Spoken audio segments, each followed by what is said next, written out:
அதோடு வழங்கி கொள்ள வேண்டியது தான் சேர்வைகள் வந்து அப்படின்னா சேர்வைகள் வந்து அது ஆக்கப்பட்டுள்ள மூலகங்களோட இயல்பை வந்து நேரடியாக கொண்டிருக்காது. உதாரணமாக ஐதரசன் எடுத்துன்னு சொன்னால் அதுக்கு ஒரு இயல்பொண்டு காணப்படும்.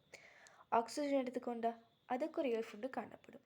அது ரெண்டும் சேர்ந்து இணைகிற அந்த சேர்வைக்கு வந்து அது இன்னும் ஒரு புதிய ஒரு இயல்பொண்டு காணப்படும். ஹைட்ரஜன்டையோ ஆக்சிஜன்டையோ இயல்பை வந்து நேரடியாக கொண்டிருக்காது.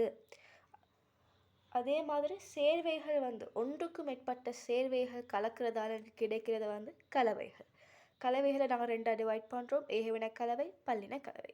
ஏகவின கலவைன்னு சொன்னால் அவதானிக்கிற நேரம் பிரித்தறிய முடியாத இதுகளுக்கு நாங்கள் சொல்கிறோம் ஏகவின கலவைன்னு சொல்லி.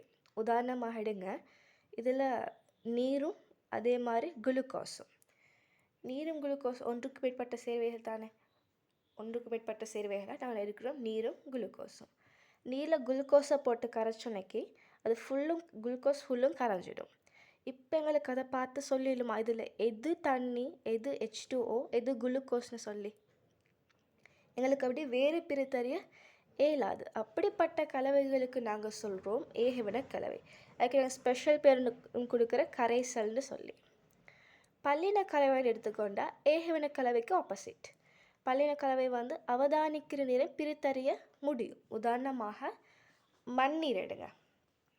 நாங்கள் நீரில் மண்ணை போட்டு கரைக்கிறோம். இப்போ எங்களுக்கு அது கரைச்சது பிறகு அதுக்கு என்ன செய்யும், கொஞ்சம் நேரத்தில் மண் வந்து அந்த பாத்திரத்தில் கீழே போய் படியும். அதாவது கீழே கேட்கும், தண்ணி எல்லாம் மேலே கேட்கும்.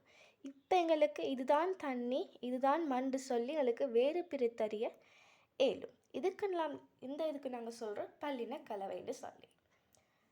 ஏகவின கலவைக்கு எக்ஸாம்பிள் வந்து உப்பு நீர். நீரில் வந்து